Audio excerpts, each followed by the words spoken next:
सीता ने लखन को कहा, अच्छा तो अब मुझे सारी बात और तुम्हारा सारा प्लान समझ में आ रहा है। मैं इतने दिन से यही सोच रही हूं कि तुम अपनी पत्नी को छोड़कर, अपने राज्य को छोड़कर, सब कुछ छोड़कर हमारे साथ क्यों घूम रहे हो। बस आज मुझे पता चला, तुम इसी दिन की राह देख रहे थे ना, है? कि राम को कुछ हो जाए और फिर तुम मेरे से विवाह करो। लक्ष्मण जी के हृदय में बहुत बिजली चमक गई जब सीता के मुख से यह बात सुनी। अपनी मां से विशेष समझ रहे थे लक्ष्मण जी देवी सीता को, लेकिन एक स्त्री, यहां पर सीता ने यह सिद्धांत स्थापित किया, वास्तव में सीता में ऐसा दोष कभी आ नहीं सकता है, लेकिन जगत के लोगों को उपदेश देने के लिए, क्योंकि मर्यादा पुरुषोत्तम की पत्नी है ना, भगवान राम जैसे धर्म की स्थापना की है, वैसे सीता ने भी धर्म की स्थापना की। रामायण के गूढ़ विषय में एक विषय है, बहुत गूढ़ विषय है। सीता ने कहा कि अच्छा तुम मेरा भोग करना चाहते हो, मेरे पति मर जाए और फिर मेरा भोग करोगे, इसलिए तुम यहां पर रहे हो। लखन जी से अब बर्दाश्त नहीं हुआ, बस माते बस, अब आगे एक शब्द मत बोलिए। तुरंत लखन वहां से निकले, परंतु जाते जाते लखन को पता था, लखन जान गए इसमें किसी असुर की कुछ साजिश है, लेकिन मां के मुख से ये बात लखन सुन नहीं पाए। लखन जी के विषय में आगे आया है भक्तों, कितने पवित्र पुरुष थे। जब सीता का हरण हो जाएगा और अनसुया ने दिए हुए जो गहने थे सीता ने एक कपड़े में बांध कर फेंके, भगवान राम को वो मिले। भगवान राम खोलकर देख रहे थे, अरे ये सीता के ही है। भगवान राम ने लखन को दिखाया, लखन ये देखो सीता का हार, लखन देखो ये सीता की ही चूड़ी है, लखन देखो ये सीता का हार, सीता की चूड़ी, सीता के जो भी कान में पहनने का आभूषण। तब लखन दोनों हाथ जोड़कर कहते हैं, प्रभु मुझे क्षमा कीजिए, प्रभु क्षमा कीजिए, मैं इन आभूषणों में से एक भी आभूषण को पहचान नहीं पा रहा हूं। क्यों जानते हो? क्योंकि आज तक मैंने मेरी भाभी के चरणों से ऊपर दृष्टि नहीं की है, मैं केवल घुंघरू को पहचान रहा हूं, बाकी और कोई आभूषण को मैं नहीं पहचान रहा हूं। इतने पवित्र पुरुष थे प्रभु, में ये चरणों का जो नूपुर है ये मैं पहचान रहा हूं, क्योंकि मेरी दृष्टि मात्र उनके चरणों में रहती थी, कभी चरणों से ऊपर नहीं गई। ऐसे लखन को सीता ने इतने कड़े वचन कहे, सुन नहीं पाए। जाते जाते एक रेखा खींची, लक्ष्मण रेखा। लक्ष्मण जी ने कहा कि यदि कोई भी व्यक्ति आए, माते इस रेखा से बाहर मत निकलना, ये असुरों से आपकी रक्षा करने के लिए है। असल में लक्ष्मण रेखा थी असुरों की रक्षा करने के लिए, आज लोग कॉकरोच से रक्षा करने के लिए खींचते हैं। और कंपनी वाले ने भी नाम दिया है लक्ष्मण रेखा, है बेचारे जीव जंतु को मारने के लिए है। ये असुरों से रक्षा करने के लिए है। वास्तव में हमारे घर में जो कीट पतंग इत्यादि हैं वो हमारे फैमिली के सदस्य माने जाते हैं, उसे मारना मतलब बहुत बड़ा पाप है। लक्ष्मण जी चले और यहां पर रावण प्लान के अनुसार एक ब्राह्मण का रूप लेकर आया, सीता को कहा कि भिक्षान दे ही। प्रसंग आप सब जानते हैं, सीता आई देने के लिए कहा नहीं बाहर आकर दो। सीता जैसे ही भिक्षा देने गई, रावण सीता का हरण करके चला गया। बहुत दुखी हुई। और यहां पर भगवान राम उस हिरण को हाथ में पकड़कर आ रहे थे और देखा सामने की ओर से लक्ष्मण जी आ रहे हैं दौड़ते हुए। कहा कहां जा रहे हो? लक्ष्मण जी ने कहा प्रभु मैं आपको ढूंढते ढूंढते आ रहा हूं, लेकिन तुम घर से निकले क्यों? भगवान राम ने लक्ष्मण को डांटा, कहा कि मैंने कहा था कि तुम घर पर ही रहना, घर से निकलना मत, लगता है कुछ अनिष्ट हो गया होगा, तुम घर से क्यों निकले? भगवान राम डांटने लगे लक्ष्मण को। तब लखन ने कहा कि सीता माता ने बहुत कठोर वचन कहा मुझे, तब एक सिद्धांत दिया भगवान राम ने, अरे तुम स्त्री की बात को हृदय में ले रहे हो? अरे इस जगत में स्त्री कुछ भी बोल सकती है, स्त्री की बात जिसने अपने हृदय में ले ली वह व्यक्ति जीवन में कभी सुखी नहीं हो सकता है। दो कान क्यों मिले हैं? कान दो क्यों मिले हैं? यहां हाईवे, क्योंकि स्त्री कभी भी कुछ भी बोल सकती है। भगवान राम ने यह आदर्श दिया, कभी भी उसकी बात को हृदय में नहीं लेना चाहिए। आज स्त्री की बात को हृदय में लेने वाले बहुत दुखी रहते हैं, इस बात को ध्यान में रखना चाहिए। इसका अर्थ यह भी नहीं है कि स्त्री को निगलेक्ट करना। किस बात को हृदय में नहीं लेना चाहिए? जो बात वो बहक कर बोल जाती है, जो मर्यादा के पार होकर बोलती है, इसकी बात हो रही है। बहुत डांटे, तुम नीति नहीं जानते हो, तुम ये नहीं जानते हो, मैंने तुम्हें कहा था। और दोनों भाई इस प्रकार से बात करते करते घर पर पहुंचे, पता चला सीता नहीं है। सीता का कोई हरण करके चला गया। राम ने बहुत ढूंढा। अब आइए, पतियों के लिए उपदेश आ रहा है।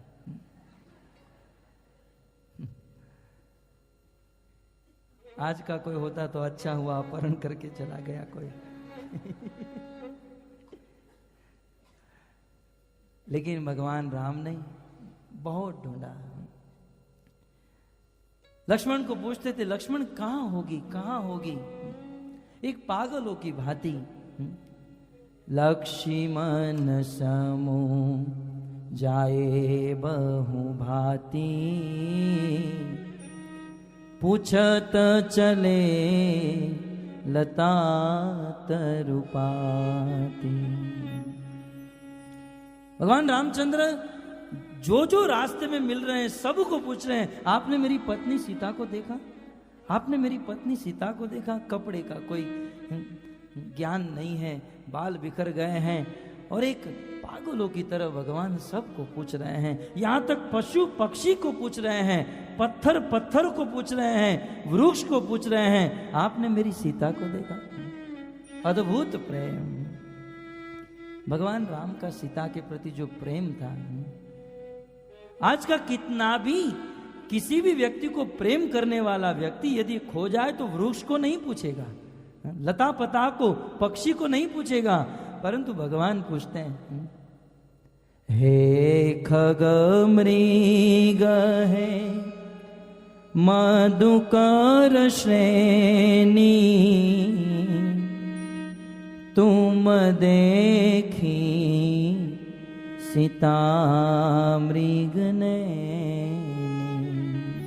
हे खग, हे मृग, क्या तुमने मेरी सीता को देखा?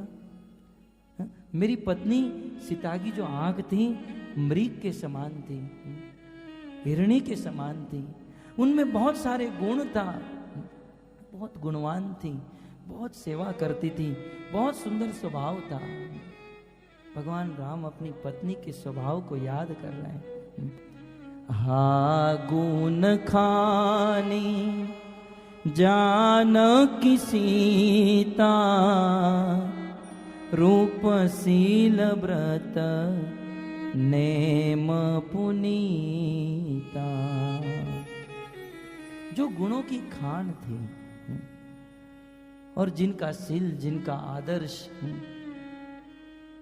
अद्वितीय था, क्या आपने मेरी पत्नी सीता को देखा?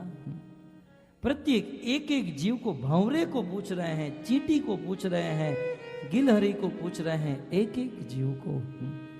खंजन सूक कपोत मृग मीना, मधुप निकर कोकिल प्रवीणा। तोते को पूछ रहे हैं, कपोत कबूतर को पूछ रहे हैं, मृग को पूछते हैं, लता पता वृक्ष सबको पूछते जा रहे हैं, मेरी पत्नी को देखा, पत्नी को देखा। अपनी पत्नी को ढूंढ रहे हैं, और जब तक पत्नी को प्राप्त नहीं कर लिए तब तक ढूंढते रहे। ऐसा नहीं 5 दिन ढूंढने के बाद फिर छोड़ दिए। और अपनी पत्नी को प्राप्त करने के लिए बंदरों के साथ मित्रता करनी पड़ी, कर ली। समुद्र के ऊपर सेतु बांधना पड़ा, बांध लिया। लाखों असुरों को मारना पड़ा, मार दिया, परंतु अपनी पत्नी को प्राप्त करके रहे। इसे कहते हैं पति का धर्म है। कुछ भी हो जाए, कुछ भी हो जाए, परंतु पत्नी को छोड़ेंगे नहीं। ये पति का सबसे बड़ा धर्म है। इसमें सब कुछ आ गया भक्तों। कुछ भी हो जाए, कैसा भी स्वभाव हो, कुछ भी हो, उसे सुधारेंगे, उसे संवारेंगे, उनमें गुण भरेंगे, सब कुछ करेंगे। हैं? लाखों असुरों को मारना पड़ेंगे, मारेंगे, समुद्र पर सेतु बनाना पड़े, बना देंगे, परंतु कभी एक बार पानी ग्रहण कर लिया तो फिर कर लिया। इसे कहते हैं आदर्श, इसे कहते हैं पति का धर्म। ये तो तुरंत है। बेचारी पत्नी अपने घर बार, अपने पूरे परिवार को छोड़कर आती है। अब भूल किससे नहीं होती है? बड़े बड़े देवता, अरे देवताओं के राजा इंद्र से जब भूल हो जाती है, एक अबला नारी से भूल नहीं हो सकती है। एक बार भूल हो गई तो कहते थे चली जाओ अपने घर पर। मूर्ख कही के, यदि भेज ही देना था तो लेकर क्यों आया? वास्तव में पति का अर्थ होता है पालन करने वाला। जो पालन करे उसे पति कहते हैं। पालन कर, भगवान राम ने पालन करके दिखाया, अपनी पत्नी का पालन किए। तो इस प्रकार रामायण सबके लिए है, सबको सिखाती है। भगवान राम आगे गए, चलते चलते अपनी पत्नी को ढूंढते ढूंढते ढूंढते भगवान को रास्ते में जटायु जी मिले। ये प्रसंग भी आप सब जानते हैं। जटायु को पता था, रावण सीता को लेकर गया, रावण के साथ युद्ध हुआ। बहुत सीता को बचाने के लिए रावण के साथ युद्ध किया। मृत्यु अंतिम घड़ी गिन रहा था। भगवान गए और भगवान को बताया कि उनको रावण लेकर गया है। और जटायु की मृत्यु भी अद्भुत हुई। भगवान को देखते हुए, भगवान को स्तुति करते हुए जटायु ने अपने प्राण को त्यागा। अपनी पत्नी सीता का अन्वेषण करते करते करते भगवान किष्किंधा नामक क्षेत्र में आए हैं। गोस्वामी जी यहाँ पर अपना अध्याय बदलते हैं, किष्किंधा कांड प्रारंभ करते हैं। किष्किंधा वह जगह थी जहां पर सुग्रीव जी हनुमान जी के साथ रहते थे। बाली के साथ सुग्रीव का झगड़ा था और बाली से डरकर सुग्रीव जी किष्किंधा में छिप कर बैठे थे। राम और लखन जब किष्किंधा क्षेत्र में आए, सुग्रीव ने हनुमान को भेजा, जाओ जरा देख कर आओ कौन आया है। हनुमान जी ब्राह्मण का रूप लेकर भगवान की परीक्षा करने के लिए आए। हनुमान जी ने पूछा, आप कौन हो? तब भगवान रामचंद्र ने कहा, अयोध्या के राजा दशरथ के सूर्य वंश के रघुकुल के शिरोमणि अयोध्या के राजा दशरथ के पुत्र मैं राम और ये लक्ष्मण है। जब इतना सुना, हनुमान जी विप्र वेश में, ब्राह्मण के वेश में थे, इतना सुना कि ये तो मेरे प्रभु हैं, ये तो मेरे स्वामी हैं, ये तो मेरे ईश्वर हैं। और जो ईश्वर, जो भगवान पूरे संसार की परीक्षा लेता है, आज मैं भगवान की परीक्षा लेने गया। हनुमान जी को हृदय में बहुत दुख हुआ, चरणों में गिर गए, प्रभु मुझे आप क्षमा कीजिएगा, मेरे से बहुत बड़ी गलती हो गई, मेरे से बहुत बड़ा अपराध हो गया। तब भगवान राम ने हनुमान जी को अपने गले लगा लिया। आपका स्थान हनुमान जी महाराज चरणों में नहीं, आपका स्थान हृदय में है। आज से आप मेरे मित्र हो। भगवान के मुख से निकल गया मित्र और हनुमान जी के मुख से निकल गया मित्र।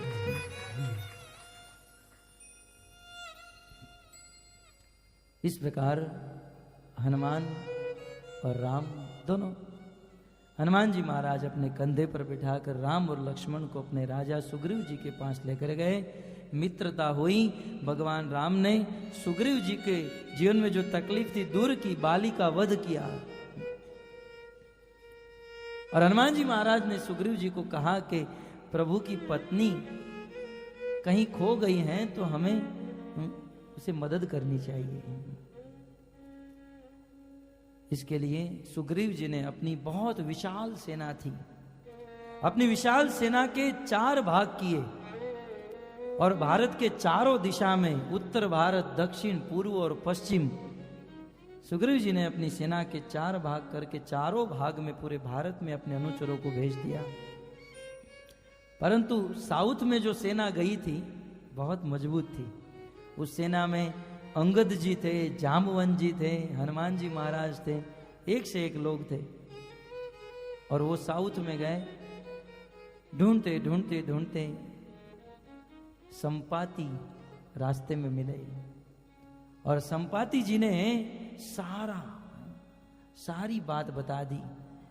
संपाति ने कहा कि मैं आकाश में बहुत ऊपर तक उड़ सकता हूं और मैंने ऊपर उड़कर देखा है कि आप जिसको ढूंढ रहे हो वह सीता वर्तमान में लंका में है। मुझे पता है, पता चल गया। और ये जो दक्षिण में सेना गई थी मीटिंग की कि फिर भी ये बात कंफर्म कर लेनी चाहिए, लंका में सीता है या नहीं, और यदि लंका में सीता को कोई लेकर गया है तो जीवित है कि नहीं है, किस स्थिति में है। तो सबसे पहले हम लंका में जाकर कंफर्म करके आएंगे कि सीता है या नहीं और सारी बात बताएंगे। दक्षिण भारत में समुद्र तट पर सब लोग, सारी सेना आई और अब प्रश्न ये उठा कि समुद्र को पार करके लंका में जाए कौन। सबकी दृष्टि अंगद जी की ओर गई। अंगद जी आप जाइए, आप बाली के पुत्र हैं और परम पराक्रमी है। अंगद जी के बारे में रामायण में आगे बहुत सुंदर कथा है। अंगद जी इतने शक्तिशाली थे, रामायण में आगे कथा है कि रावण के दरबार में जाकर हजारों असुरों के बीच में अंगद जी ने अपना पांव चाप दिया। और कितना बड़ा रिस्क सोचने में भी नहीं आता है। अंगद ने कह दिया कि आप लोगों में से एक व्यक्ति ने भी इस पांव को हिला दिया, सीता को छोड़कर चला जाऊंगा, हम लोग एक बार भी सीता को देखने तक नहीं आएंगे। कितनी शक्ति होगी। आचार्यों ने लिखा है, कहा है कि अंगद जी ने इतनी बड़ी बात कह दी, भगवान की पत्नी को दांव पर लगा दिया।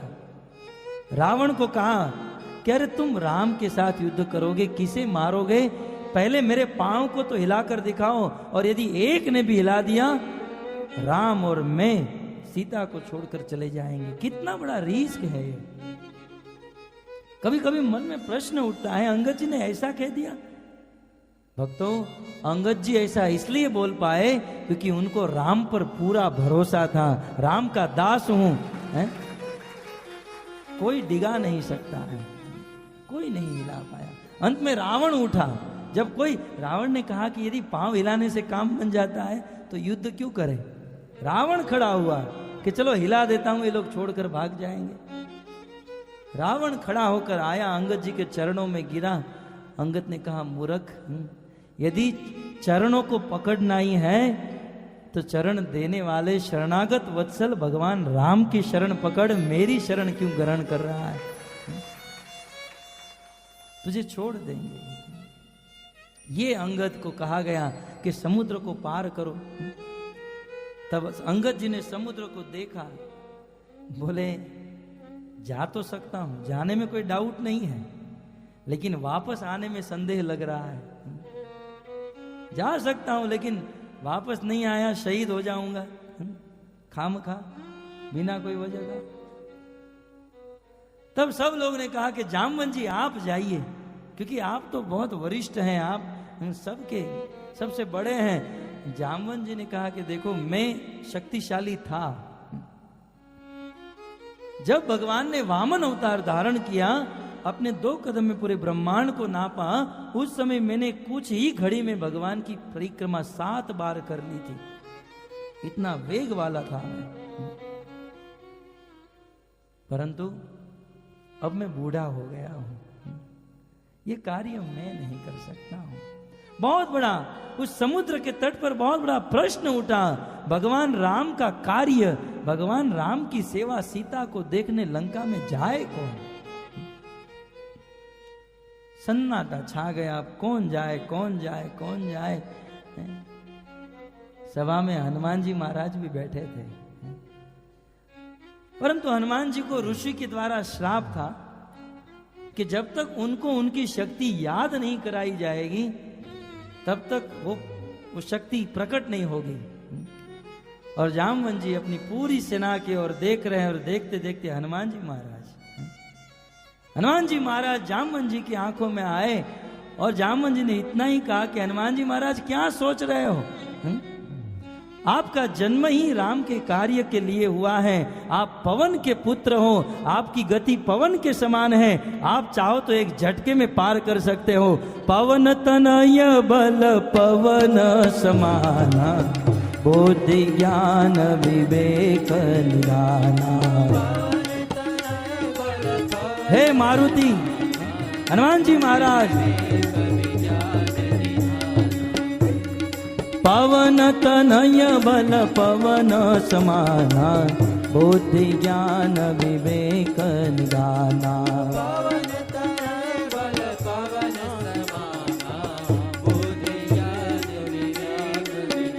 पवन के पुत्र हो, परम बुद्धिमान हो, समस्त बुद्धि भगवान की कृपा से आपने धारण की है।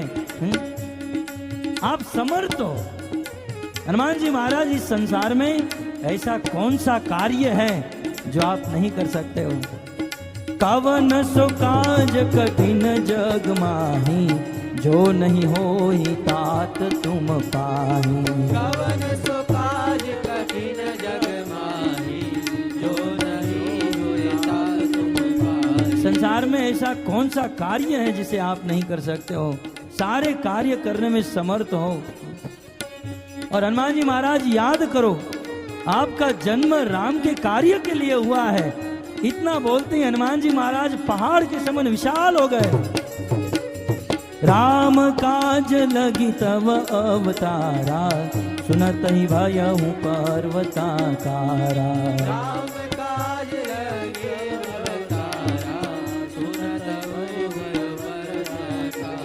राम काज लगी तव अवतारा, सुनत ही भयहु पर्वताकारा। राम काज लगी तव अवतारा, सुनत भयहु पर्वताकारा। राम के कार्य के लिए मेरा जन्म हुआ है, यह सुनकर हनुमान जी महाराज का पराक्रम प्रकट हुआ। पहाड़ के समान विशाल हो गए और सिंह की तरह गर्जना करने लगे।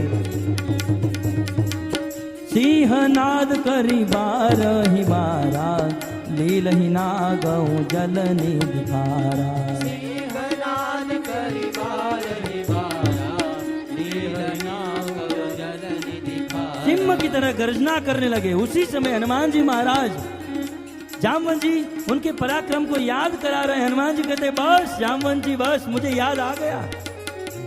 हनुमान जी महाराज उसी समय समुद्र के बाजू में एक बहुत बड़ा पर्वत था, उस पर्वत के ऊपर चले गए। गोस्वामी जी लिखते हैं, हनुमान जी ने अपनी एक दृष्टि में पूरे समुद्र को नाप लिया, देख लिया। और हनुमान जी महाराज उस समुद्र के ऊपर छलांग मारने के लिए अपने घुटने टेक दिए। सारा वजन हनुमान जी महाराज के चरणों में आया। उस चरणों के बल से वो पर्वत समुद्र में चला गया। हनुमान जी महाराज उस पर्वत से जब अपनी छलांग लगाई और हनुमान जी महाराज आकाश में उड़े हैं, गोस्वामी जी कहते हैं जैसे राम के धनुष से अमोघ बाण निकलता है, वैसे हनुमान जी महाराज निकले। जिमी अमोघ करी रघुपत बाना, एही बात चले हूँ हनुमाना। जिमी अमोघ रघुपति कर बाना, एही बात चले हूँ हनुमाना। जिमी अमोघ रघुपति कर बाना, एही बात चले हूँ हनुमाना। जिमी अमोघ रघुपति कर बाना, एही बात चले। राम के बाण के समान हनुमान जी महाराज की गति है और कुछ ही समय में हनुमान जी महाराज विशाल समुद्र को पार कर दिए। हनुमान जी महाराज की क्यों नहीं करते? पवन पुत्र, अंजनी पुत्र, शंकर सुवन, केसरी नंदन है। शिव जी रुद्र के 11वें अंश के रूप में हनुमान जी प्रकट हुए हैं।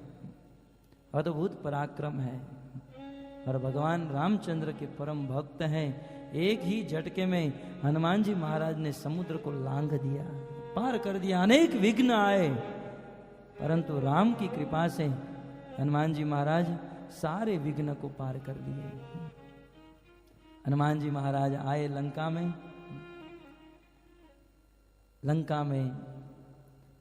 लंका का जो नगर था उनमें बहुत बड़ी बाउंड्री थी, दीवारें थी, और लंका में प्रवेश करते ही प्रवेश द्वार पर एक बहुत बड़ी राक्षसी थी। हनुमान जी महाराज ने देखा कि अब ये पहाड़ समान स्वरूप यहां पर रखना ठीक नहीं है। मसक समान रूप कपिधरी, लंका ही चले वो सुमेरी नरहरि। मसक समान रूप कपिधरी, लंका ही चले वो सुमेरी नरहरि। अद्भुत। हनुमान जी महाराज ने मशक समान मच्छर जैसा रूप बना लिया और अब दुश्मन की नगरी में जा रहे हैं जहां सब असुर है। हनुमान जी को हृदय में थोड़ा संशय हुआ क्या होगा, परंतु उस समय हनुमान जी महाराज ने अपने इष्ट देव भगवान को याद किया। सुमिरी माने स्मरण किया, किसका? नरहरि का। नरहरि, हम लोग नरहरि माने नरसिंह भगवान समझते हैं। नरसिंह शब्द सुनते हैं या नरहरि सुनते हैं तब हमको यही स्मरण होता है हिरण्याकश्यप को फाड़ने वाले। परंतु हर समय नरहरि और नरसिंह का अर्थ हिरण्याकश्यप को फाड़ने वाले ही नहीं होता है। नरहरि यहां पर बहुत सुंदर शब्द है। नरहरि, नरहरि का अर्थ होता है नर रूप में लीला करने वाले साक्षात हरि इति नरहरि। जो हरि आज नर रूप में आए हैं उसे नरहरि कहते हैं। और नरसिंह का अर्थ मात्र हिरण्याकश्यप को फाड़ने वाले नहीं, कृष्ण का भी एक नाम नरसिंह है। नरसिंह का अर्थ होता है जो नरों में सिंह है, जो नरों में सिंह के समान प्रभावशाली, नरसिंह कहते हैं। अपने इष्ट नरसिंह भगवान राम का स्मरण किया। नाम लंकिनी एक निशिचरी, सो कह चले सी मोह निंदरी। लंका के द्वार पर एक लंकिनी नाम की राक्षसी थी और जैसे ही हनुमान जी महाराज मच्छर का रूप लेकर गए, मच्छर जैसा छोटा रूप, लंकिनी की दृष्टि इतनी तेज थी, पकड़ लिया। ये टोल टैक्स वाले कैसे भी करके पकड़ ही लेते हैं, कितना भी गाड़ी भगाओ है? लंकिनी ने पकड़ लिया। बोले कहां जा रहे हो? बोले अंदर जा रहे हैं। बोले हे सठ, तुम जानते नहीं हो मैं कौन हूं? मोर आहार जहां लगी चोरा। तेरे जैसे लोग तो मेरे आहार बनकर बैठ जाते हैं, तेरे जैसे लोगों को तो मैं खा जाती हूं दिन में 10 बार। ये लंकिनी हनुमान जी महाराज को कह रही है। हनुमान जी महाराज माँ के स्वभाव में देख रहे हैं, मैया शांत रहो, यदि ठीक से काम बन जाता है तो ठीक है, नहीं तो जीवन में पहली बार स्त्री के ऊपर हाथ उठाना पड़ेगा। तखन हनुमान जी महाराज ने कहा कि माता जी जाने दो अंदर। बोले नहीं, मैं नहीं जाने दूंगी। बोले मैं प्रभु की सेवा के लिए निकला हूं और प्रभु का कार्य करके ही जाऊंगा। बोले तेरा प्रभु कौन है मैं नहीं जानती हूं, मैं तुझे नहीं जाने दूंगी। हनुमान जी ने बहुत बहुत समझाया, लंकिनी मानी नहीं। मोठी का एक महाकपिहनी, रुधिर बमन धर नीठन मानी। हनुमान जी महाराज को क्रोध आया। वैसे क्रोध ज्यादा आता नहीं था इनको, परंतु अपने प्रभु की सेवा करने निकले हैं और प्रभु की सेवा में बाधा बन रही है। स्त्री है तो क्या हो गया। हनुमान जी महाराज ने अपनी मुट्ठी बंद की और एक जोर से लंकिनी के पेट में मारा। रुधिर बमन, खून की उल्टी कर दी, खून निकल गया मुख से, बेहोश होकर गिर गई। और मरते मरते लंकिनी ने जो कहा है, क्योंकि भक्त के हाथ से पड़ा था ना, भक्त हो गई है? मरते मरते उन्होंने जो बात कही है अद्भुत। पूनी संभारी उठी सो लंका, जोरी पानी कर बीनय सशंका। हनुमान जी महाराज अब लंका जाने वाली है। अब लंका रावण के हाथ में रहने वाली नहीं है। अब रावण का वध दूर नहीं है। क्यों? क्योंकि जब ब्रह्मा जी रावण को वरदान देने के लिए आए थे, जब ब्रह्मा जी रावण को ब्रह्म वरदान दे रहे थे, तब मैं बाजू में खड़ी थी। ब्रह्मा जी रावण को वरदान दे दिए और जाते जाते मुझे कहते गए कि जब हे लंकिनी यहां पर कोई बंदर आएगा और बंदर तुम पर भारी पड़ जाएगा, तब रावण की उल्टी गिनती शुरू कर देना। समझ गई बस। विकल हो सीते कपि के मारे, तब जाने सु निशिचर संहारे। जब एक वानर तुम्हें मार देगा, तब समझ लेना यहां के असुरों का विनाश है। लेकिन अब लंकिनी बड़े आदर से हनुमान जी महाराज को तात कह रही है, हे प्रभु तात मोर अति पुण्य बहुता, देखे नयन राम कर दूता। वाह! मरते मरते लंकिनी ने कहा, हे तात, जीवन भर तो असुरों की सेवा की, जीवन भर असुरानी की, जीवन भर लाखों लाखों लोगों को मारा काटा पाप किया, लेकिन आज न जाने मैंने कौन सा बड़ा पुण्य किया है। मरते मरते राम के दूत का, राम के भक्त का दर्शन हो गया। देखे नयन राम कर दूता। न जाने मैंने कौन सा बड़ा पुण्य किया होगा, जिसके फल स्वरूप आज मैं भक्त का, एक संत का दर्शन कर रही हूं, याद कर रही हैं। वास्तव में बिना पुण्य के संतों का दर्शन होता नहीं है, ये सत्य बात है। ये सब रावण को मार देंगे, राम राजा बन जाएंगे, फिर राम एक दिन अपनी प्रजा को प्रवचन उपदेश देते हुए भगवान राम स्वयं कहते हैं, पुण्य पुंज बिनु मिलहिन संता। हे अवधवासियों, कान खोलकर सुन लो, इस जगत में भक्ति प्राप्त होती है संतों के संग से, परंतु संत मिलना कोई आसान बात नहीं है। पुण्य के पुंज के बिना संतों का दर्शन नहीं होता है। पुण्य पुंज बिनु मिलहिन संता, सत्संगति संस्कृति कर अंता। और जब सत्संग प्राप्त हो जाए, तब समझ लेना ये जो संसार है इसका अंत हो जाएगा और मेरा धाम प्राप्त हो जाएगा। ये है संतों का मिलन, ये है भक्तों का मिलन, ये है भक्तों का दर्शन।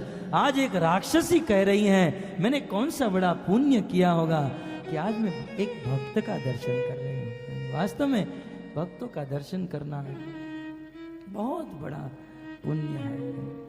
नरोत्तम दास ठाकुर ने यहां तक कह दिया, आपको पवित्र होना है, गंगा में जाते हो, यहाँ से हरिद्वार जाना, हरिद्वार में जाकर गंगा में स्नान करना, और उसमें भी श्रद्धा है तो पवित्र होगे, नहीं तो पवित्रता नहीं आएगी। गंगार परश हैल पश्चात पावन। गंगा में तो स्नान करने के बाद व्यक्ति पवित्र होता है, परंतु संतों को मात्र देख ले, देखने मात्र से पवित्र हो जाता है। दर्शन पवित्र करो यही तुम्हारा गुण। दर्शन मात्र से ये संत पवित्र कर देते हैं, पवित्र कर देते हैं। मैं क्षमा चाहूंगा, काकभूषण जी का प्रवचन आज नहीं हो पाएगा, परंतु उन्होंने एक चीज बहुत सुंदर कही संतों के लिए है। संत किसे कहते हैं? गरुड़ जी ने काकभूषण जी को पूछा, 7 प्रश्न पूछे। उनमें से एक प्रश्न था कि संत कौन है, संत किसे कहते हैं। उस उत्तर के क्रम में काकभूषण जी ने कहा था, वाणी मचन कर्म, वाणी से, मन से, कर्म से। जो अपनी वाणी से, जो अपने मन से और जो अपने शरीर से केवल परोपकार ही परोपकार, दूसरों के लिए ही कार्य करते हैं, उसे संत कहा जाता है। वाणी वचन, वाणी वचन मन अरुकाया, संत स्वभाव सहज खगराया। दूसरों के लिए और दूसरों के दुख को देखकर संत का हृदय पिघल जाता है। संत हृदय नवनीत समाना, संतों का हृदय नवनीत ताजे माखन के जैसा कोमल होता है। परंतु काकभूषण जी कहते हैं कि वो माखन जो है वो जब खुद गर्म होता है तब पिघलता है, परंतु संतों का हृदय तो दूसरे दुखी व्यक्ति को देखकर पिघल जाता है, उसे संत कहते हैं। वो है संत जो दूसरों के दुख को देखकर यहाँ दुख पिघल जाए। संत की व्याख्या कोई बड़ी लंबी चौड़ी नहीं है, जो जिसका जीवन दूसरों के लिए हो वो संत है, वह साधु है। अरे अपने लिए तो सब लोग जीते हैं, अपने शरीर के लिए, अपनों के लिए सब लोग जीते हैं। जब दूसरों के लिए आप जियोगे तब शास्त्र, पुराण और भगवान उसे संत की उपमा देंगे। संत उसे कहते हैं दूसरों के लिए, हनुमान जी महाराज। और ऐसे संतों का जब दर्शन करते हैं हृदय में पवित्रता आ जाती है। हनुमान जी का दर्शन किया और कहती है कि मैं पवित्र हो गई, और मरते मरते क्या कहती है, अद्भुत प्रवचन। तात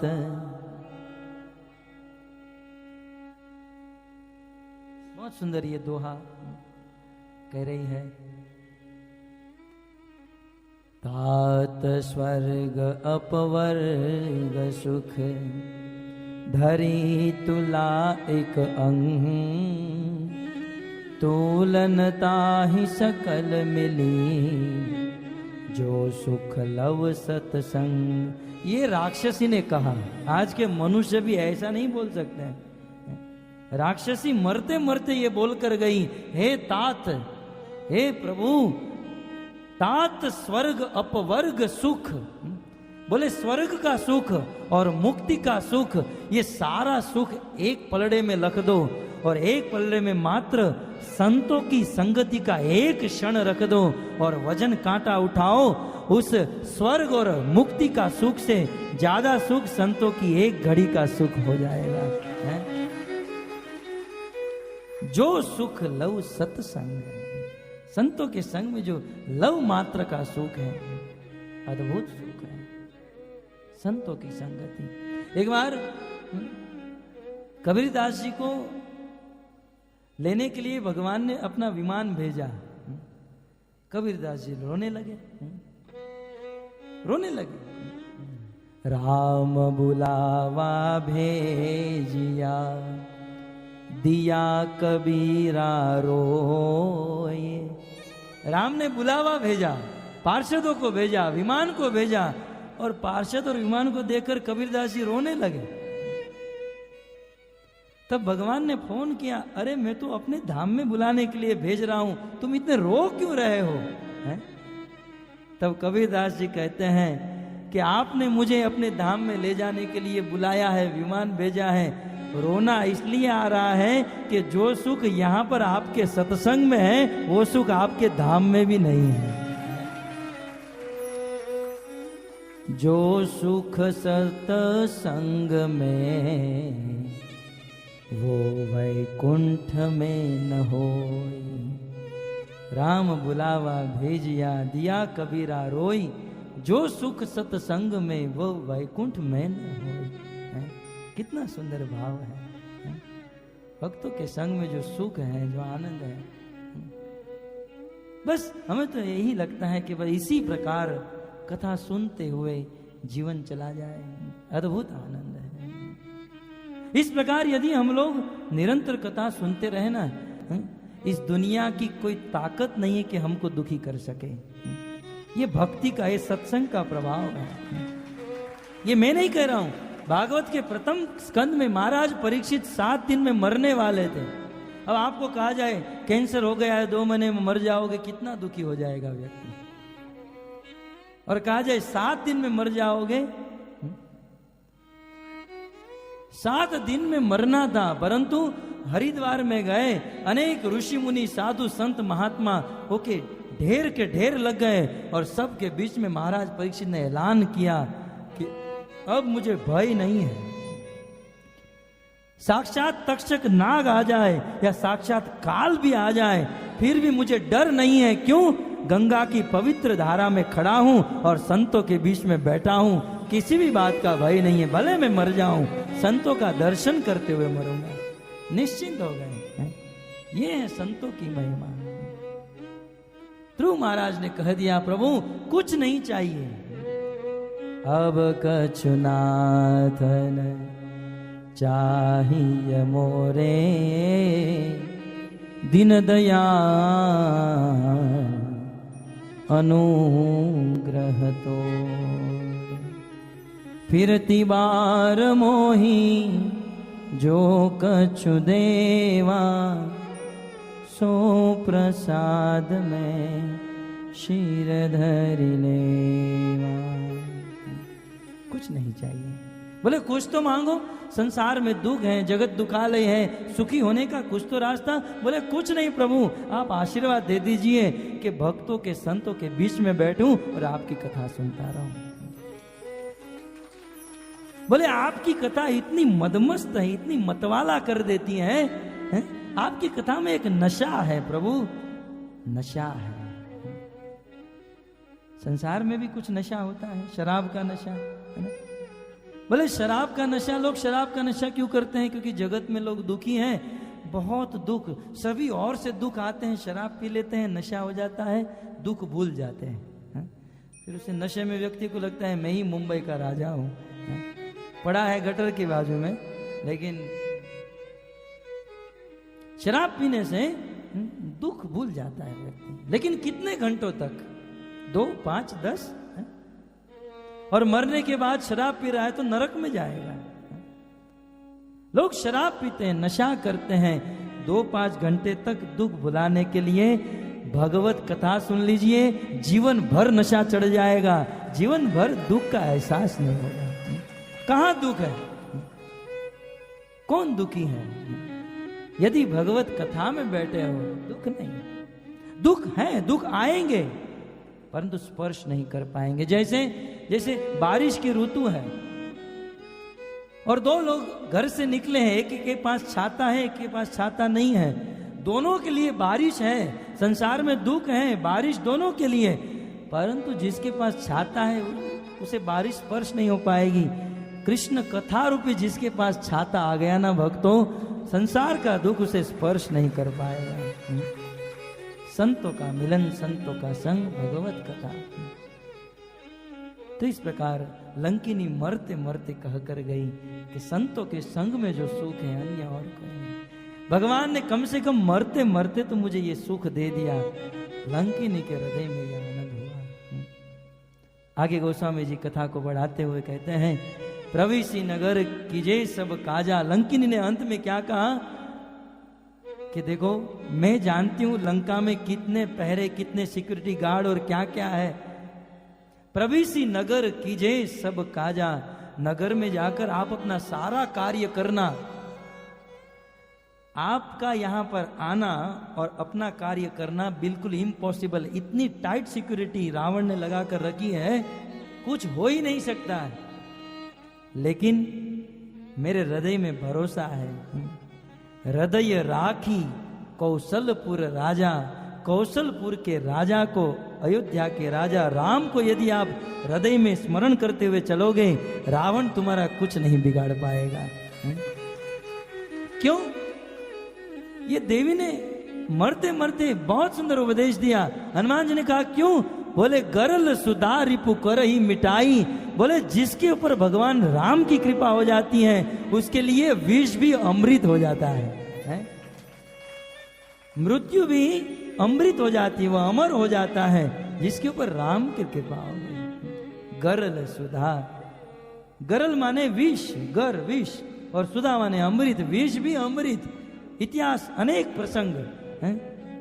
राणा ने विष दिया मानो अमृत पिया, वो तो गली गली हरि गुण गाने लगी। ऐसी लागी लगन मेरा हो गई मगन, वो तो गली गली हरि गुण गाने लगी।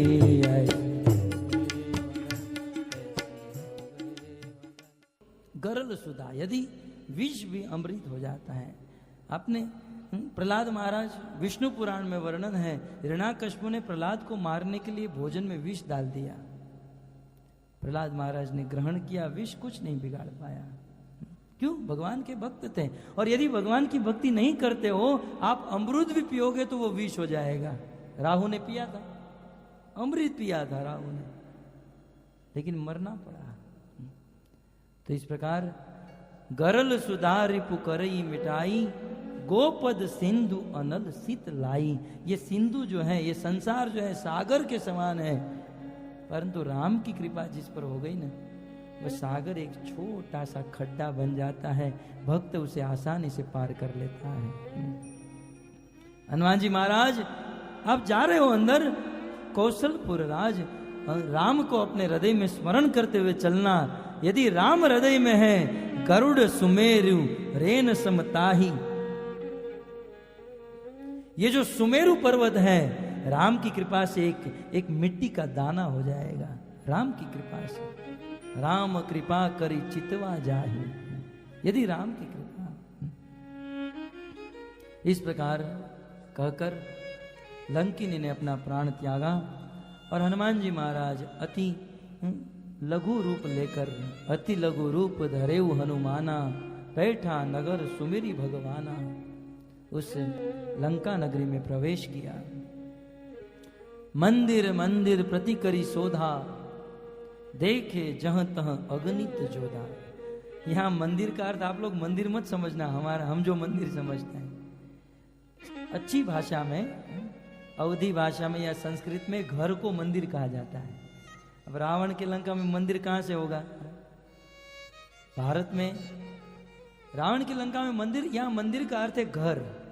घर घर प्रति करी शोधा, घर घर में जाकर हनुमान जी महाराज ने देखा, देखे जहां तक अगणित जोधा, अनेक जगह पर घर घर में जाकर देखा।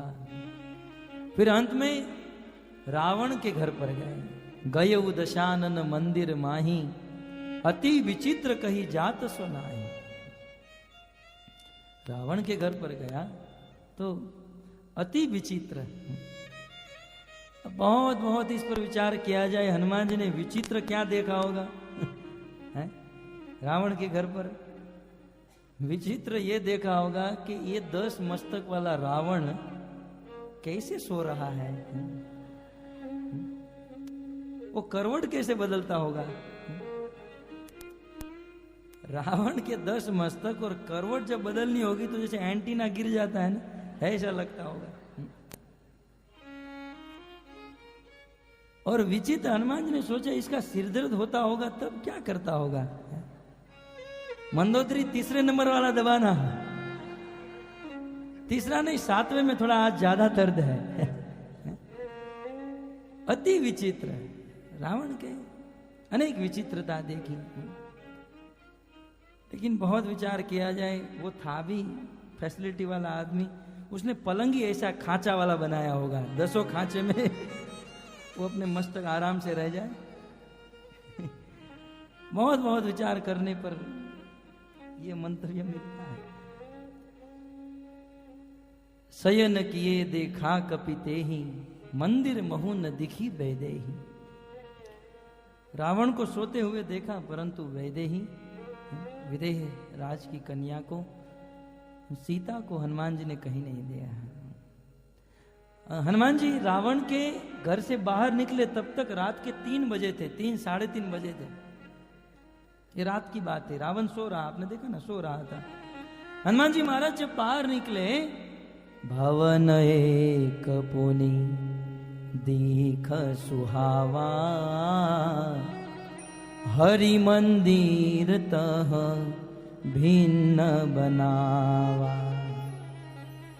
हनुमान जी महाराज रावण के घर से बाहर निकले तो उन्होंने एक अद्भुत घर देखा।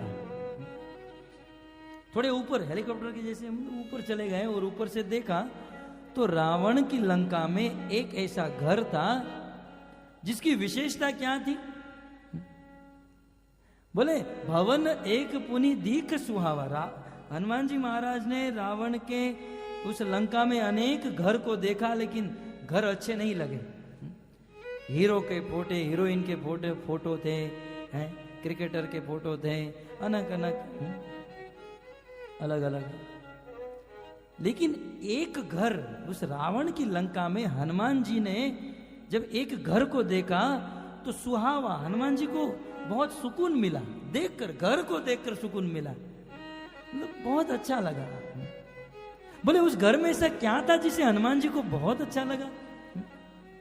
गोस्वामी जी कहते हैं, हरि मंदिर तह भिन्न बनावा। उस घर में जो हरि का मंदिर था वो अलग से बनाया था। क्या था? ठीक से समझ में आ रहा है ना? भगवान का मंदिर सबके घर में होता है ना, तो भगवान का मंदिर एक कमरे में अलग से बना हुआ था और हनुमान जी महाराज को बहुत अच्छा लगा। और हमारे घर पर भगवान के हरि के मंदिर को, बेडरूम को बहुत अच्छा सजाते हैं, ड्राइंग रूम को बहुत अच्छा, हॉल को अच्छा, किचन को अच्छा, और भगवान का मंदिर कहीं कोने में छोटा सा रख देते हैं, डिस्टर्ब ना हो, नड़े नहीं बेचारे। हरि मंदिर भिन्न बनावा, भगवान के मंदिर को अलग से बनाना चाहिए। जैसे हमारे लिए रहने के लिए अलग कपड़े, अलग कबाड़, अलग पलंग, तो क्या भगवान के लिए सब अलग नहीं होना चाहिए? अलग कमरा नहीं होना चाहिए? यद्यपि सब कुछ भगवान का है और हम लोग भगवान को ज्यादातर किचन में रख देते हैं और रसोई का तड़का, वघार, धुआं खाते रहते हैं बेचारे भगवान भी, और कहेंगे प्रभु घर पर आइए। क्या आएंगे घर पर?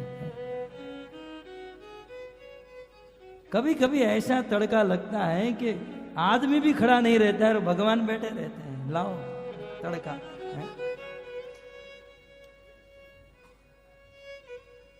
यह देखकर भगवान और भक्त प्रसन्न नहीं होते हैं।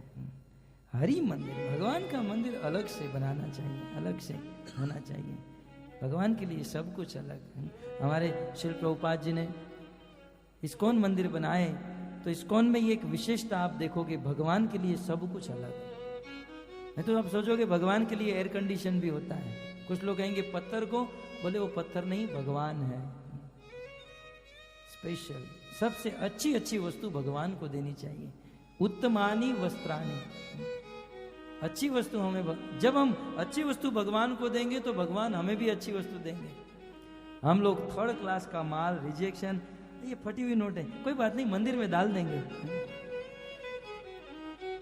फटा हुआ नोट मंदिर में डालते हैं, सेलो टेप लगाया हुआ नोट मंदिर में होता है, जो कहीं नहीं चलता है वो मंदिर में डालते हैं। और फिर कहते हैं हमने बहुत दान दिया है, आज बहुत पेटी में डाला।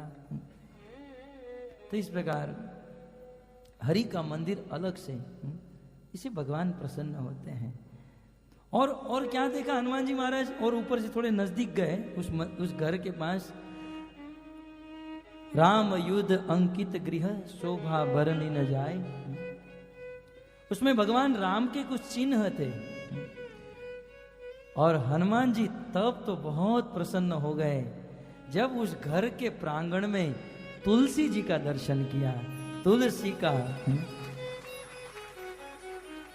नव तुलसी का वृंद देखी हर्ष कपिराय। सभी वानरों के राजा हनुमान जी महाराज तुलसी देवी के पौधे को देखकर हर्षित हो गए, प्रसन्न हो गए।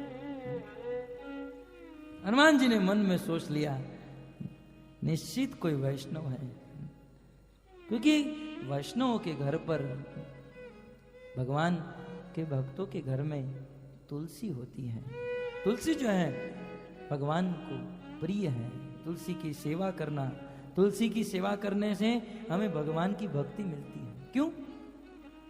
क्योंकि भगवान ने अपनी सेवा करने के लिए तुलसी को चुना है और अपनी सेवा देने के लिए तुलसी को यह डिपार्टमेंट दिया है।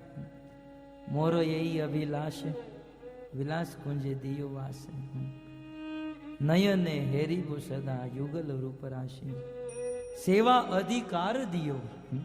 तुलसी देवी को प्रार्थना करते समय क्या कहते हैं कि हे देवी तुलसी, हे माँ, आप सेवा करने का अधिकार दीजिए।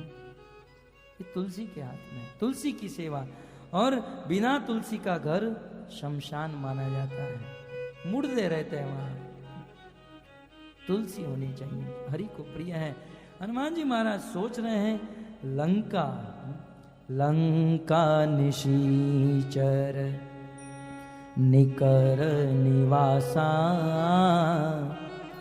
इहा कहाँ से जन करवासा। हनुमान जी महाराज सोच रहे हैं ये लंका तो निशाचर की नगरी है, लंका तो असुरों की नगरी है, यहां सज्जन कौन हो सकता है? तुलसी और मंदिर को देखकर हनुमान जी महाराज कंफ्यूज हो गए कि यहां कौन सज्जन, ये तो लंका नगरी है, यहां तो सब असुर हैं। और असुरों को हनुमान जी महाराज ने क्या कहा? लंका निशाचर, असुरों को निशाचर कहा जाता है। क्यों जानते हैं? चर का अर्थ होता है विचरण करना और निशा का अर्थ होता है रात। जो रात को विचरण करते हैं उसे असुर कहा जाता है। साधु जो होते हैं वे ब्रह्म मुहूर्त में विचरण करते हैं मंदिरों में इत्यादि, और असुर जो होते हैं वे रात को विचरण करते हैं बियर बार में या थिएटरों में मूवी देखने के लिए। रात को जो दिखाई देते हैं वो असुर है। रात भगवान ने सोने के लिए बनाई है। तो आज तो मुंबई में रात को दिन शुरू होता है, गीत भी गाते हैं, रात को 12 बजे दिन निकलता है। हाँ, रात को 12 बजे दिन निकलता है। किसका? निशाचरों का, असुरों का। अस्त में रात सोने के लिए है और ब्रह्म मुहूर्त जगने के लिए है। भगवान ने, प्रकृति ने जो नियम बनाया है उस नियम में रहना चाहिए। मन महु तरक करे कपि लागा, ते ही समय विभीषण जागा। वह घर और किसी का नहीं, वह घर विभीषण का था। विभीषण जो रावण का छोटा भाई था, यद्यपि रावण का भाई परंतु भगवान का परम भक्त था।